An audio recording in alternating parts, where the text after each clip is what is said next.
that appeared steeply in his heart immediately caused Chu Feng's mind to return to reality. At this moment, Nangong Chen took advantage of the fact that he was in a state of disorientation and didn't have the time to counterattack him. Accelerating hard, he drew straight, rushed to him and slashed the three-talented sword. Chu Feng, who was unable to avoid the situation, under the pallor, swung his sword and cut out the three-talent sword. Fend off your opponent's attacks. Boo! Z! With two loud rumbling sounds, and the miserable screams of the golden eagle, Chu Feng and the two of them fell directly to the top of the earth under the powerful force. A huge crater was smashed out. Good chance! Seeing that he had built a success with one of his slashes, Nangong Chen's heart revealed a joyful expression, and at that moment, he immediately pursued and cut out several slashes of light, killing Chu Feng. Bastard heavenly blade technique. Chop! Damn it, Jean, go! Looking at the blade light that landed in front of him, Chu Feng knew that he would never be able to block it in his current state, and immediately ordered the golden eagle to physically block the attack. Z! Under Chu Feng's forceful order, the golden eagle was only able to charge up to block the attack. Boo! With a loud bang, the golden eagle with a large realm difference in strength was directly hacked out. Body abdomen above directly appeared a huge blood scar. The whole body, and then under the huge force, directly fly out hundreds of meters away. Now that there's no one to help you fend it off, today is the day you die. Nangong Chen coldly looked at the golden eagle that fell to the ground, and only then did he look at Chu Feng with a gaze that was like looking at a dead person. In the next moment, in Chu Feng's powerless gaze, Nangong Chen's greatsword moved and directly chopped at Chu Feng. First death, at the hands of this man? At that moment, Chu Feng felt the heavy injuries inside his body, and there was a gaze of incomparable sadness in his eyes. Drop! The Nangong Chen on the other side would not look at Chu Feng's pity and not behead him. Under the dance of the great sword, it was about to chop down immediately. Nangong Chen, how dare you? How dare you plot against His Highness? Do you not want to live? Suddenly, an icy voice came from the distance, and then a spiritual force came after, directly blocking Nangong Chen's blade light. Bad luck to have her back. Seeing this person, Nangong Chen said nothing, drew up the large sword in his hand, flew up, and directly left. That person did not pay attention to the departing Nangong Chen. Instead, he quickly came to Chu Feng and picked him up. Xiao Qian, is that you? Chu Feng's injuries were heavy, and his eyes were misty as he looked at the visitor, and he could not help but murmur in a low voice, Gongzi, it will be fine. With Xiao Qian here, no one will be able to harm Gongzi. Xiao Qian took out a life-saving medicine from her body and put it directly into Chu Feng's mouth. Let him swallow it. So sweet and soft. Feeling his head resting on both places, Chu Feng muttered, and then passed right out. When Xiao Qian heard those words, her face slightly blushed, but she did not let go of Chu Feng, still holding him like that, and in the next moment, she directly flew up, bringing out a luxurious 3-layer spirit boat. He led Chu Feng inside. Alas, it's really my fault. I shouldn't have gone after the Aqua Holy Maiden. That way, the Gongzi wouldn't have had such a thing happen. Looking at Chu Feng, who was covered in injuries, in a coma, and still frowning, Xiao Qian's eyes flashed with a look of self-blame. In the blink of an eye, a week had passed. Xiao Qian, how far is it to Yuzhou now? Chu Feng sat on the highest level of the spirit boat, looking at the distant scenery while eating the spirit fruits that Xiao Qian had peeled off, with the appearance of a laid-back cockney. Your Excellency, there are still about 5 days to go, so don't be so desperate when the time comes. Hearing this, Xiao Qian said with a frown as if she thought of something. With a great expert like Xiao Qian in the room, who can make Gongzi me? Don't you think so, Xiao Qian? Chu Feng said with a smile. Only, Chu Feng, whose movements were a bit large, directly pulled the injuries on his body, and could not help but cough a few times. Right, so don't get so excited, my lord. Xiao Qian took a look. Chu Feng's disappearance. Face could not help but reveal a heartbroken look, and hastily responded down, fearing that it would irritate Chu Feng again, causing him to experience an even greater injury. There's really no telling what's going to happen when we go over there this time? Chu Feng waved his hand, telling her not to worry too much. This trip to Yuzhou was to look at the problem of the cracks that had appeared in the dome of the sky. Along the way, Chu Feng had already seen countless cultivators all rushing this way. Every single one of them wore an incomparably grave look on their faces. In addition, there were also more cultivators, rushing outside in the building boats, each with a look of panic covering their faces. Seeing such a scene, Chu Feng also could not help but gaze up.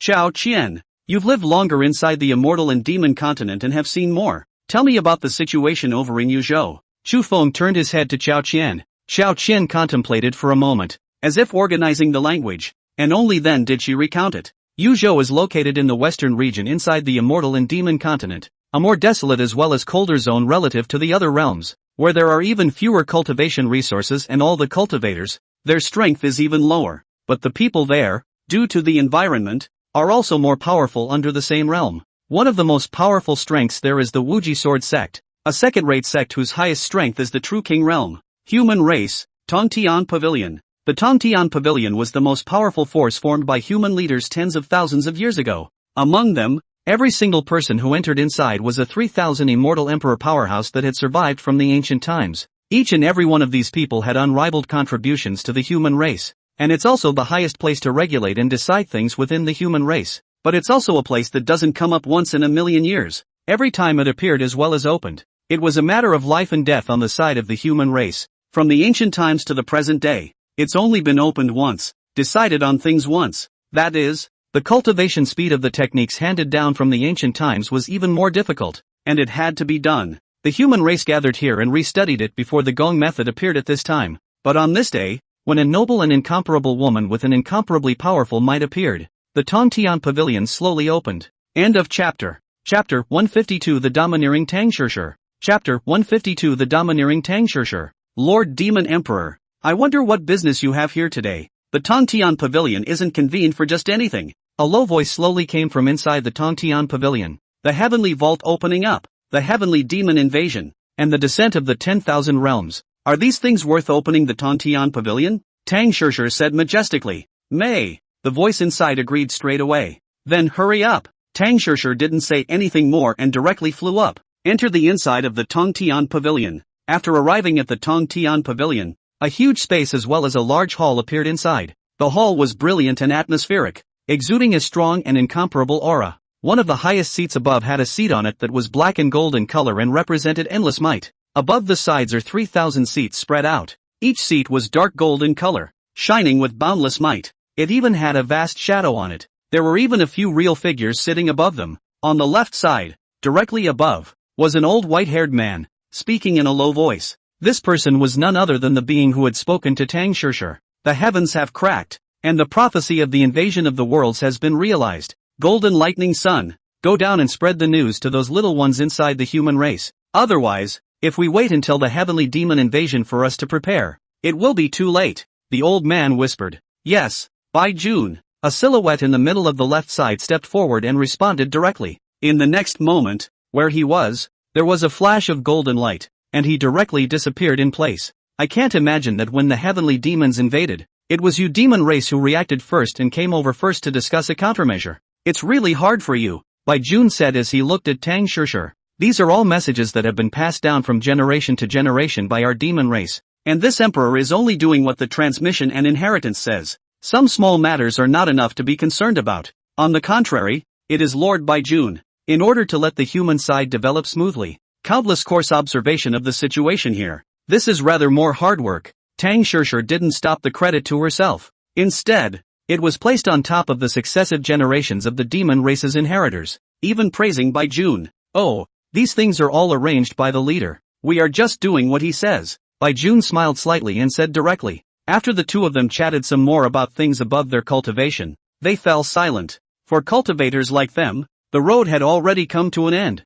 Wanting to go further, that was unknown how much time it would take. There is but one leader from the ancient times to the present. Coming. After waiting for half a day, a golden light instantly came in from outside. Tangshirshir looked at the figure and murmured in a low voice. As expected, after the golden light stopped, the figure of Jin Guangzi also appeared inside the Great Hall. Lord Bai Jun. Jin Guangzi has lived up to his expectations and brought the little ones inside the human race. Kanamitsuko stood still and returned. Bai Jun waved his hand and directly told Jin Guangzi to sit back down. Not long after, a dozen or so figures from behind, both old and young, with flowing figures as well as those with a fierce aura, appeared inside the hall one after another. I can't imagine that after tens of thousands of years of our human race, there are only so few immortal emperor powerhouses left. Bai Jun looked down at the people below and sighed with emotion. The Grand Elder of the Heaven-Mending Holy Land has met with Elder Ancestor Bai Jun. Long live Elder Ancestor Bai Jun. When the crowd arrived, they paid their respects directly to the top. No need to be polite.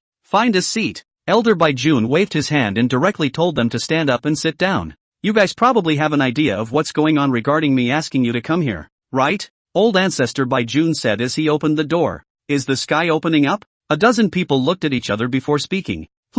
It seems that you guys haven't forgotten about your ancestors either. So let's talk about what to do about this invasion of the 10,000 clans. Elder White Monarch nodded and said, Old Ancestor, why don't we gather all of our forces together and form a fortress over in Yuzhou to stop the enemy there? One man stepped forward and said, the strength of the Heavenly Demon Clan is unknown. We can't afford to make such an opportunity. It's best to gather a portion of the people before we say anything. Old Ancestor by June said indifferently. He didn't dare say much about this matter. This was because they didn't know anything about the strength of the Heavenly Demon Clan. If they really ran over, they would really be standing still for them to decimate. Then send someone over there to find out what's going on and make plans before doing so. Or better yet, form a small army and scout them out. Another man stepped forward and said, neither can I. It would be too risky. Elder White Monarch nodded, but then shook his head. This thing can't be done that way. Who's going to do it? What if they get caught? The human side couldn't afford such losses. The power of the human race was too weak.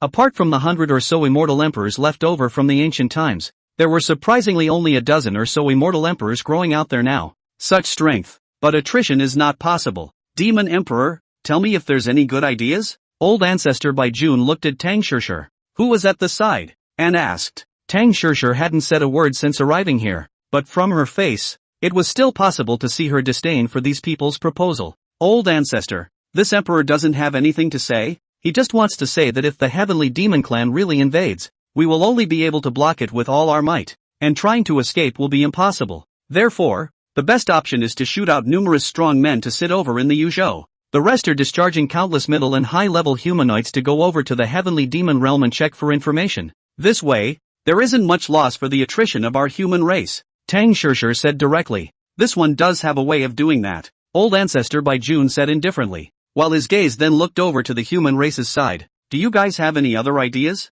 No. We all agree with what the Demon Emperor said. More than a dozen immortal emperors looked at each other and agreed. For them, as long as they didn't go over to the Heavenly Demon Realm alone to pry for news, it was the best choice. And, by converging all of them on the Yuzhou side, it can be said that this side is the safest place to be. In this way, their lives can be trouble-free. There is still a practice for such an approach, and they can hardly rejoice in it, let alone oppose it. The other thing is for the weak ones at the bottom of the middle class to go over and get killed. That's no heartache for them at all. After all, it's okay to die a Taoist friend without dying yourself. Those bottom cultivators, for them, it didn't matter how many deaths there were. Okay, let's do it then. Old Ancestor by June didn't say anything more when he saw that they had all agreed. After all, they were the ones ruling the immortal demon continent now. None of them were secretly preparing for this fight. Not many people come out to the immortal and demon continent to do things. Then you will arrange it. After saying that, Old Ancestor by June directly waved his hand and told them to leave the place.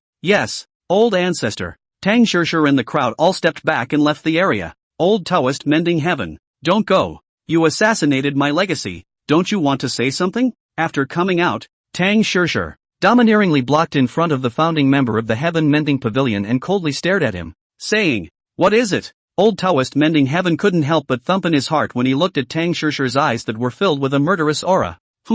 Don't play dumb here. Don't blame me for coming down hard if you try to play dumb in front of me. He's playing dumb. But Tang Shirshir didn't give him any chance at all, and with a swing of her spirit sword in her hand, she directly chopped at him. Don't be impulsive. This is the Tongtian Pavilion. Old Taoist mending heaven really didn't know that Tang Shirshir had even said she would make a move, and didn't have the slightest chance to react. Caught off guard, he was attacked by Tang Shirshir and dodged in distress. He wouldn't dare to fight Tang Shirshir. This guy is a real killjoy. The strength is immense. I don't know how strong it is. I don't know how many times I've fought at each step, but there hadn't been much fighting like on their side of the Heaven Mending Pavilion, so it makes them all average in battle. On the contrary, Tang Shirshir fought all the way. The strength was not several levels higher than the realm. Otherwise, how could it be possible that a single demon emperor was able to press the human side into not daring to make a move against the demon race? If you won't give me a statement, then you'll stay here for me. Tang Shirshir looked at him coldly, her hand movements unceasing.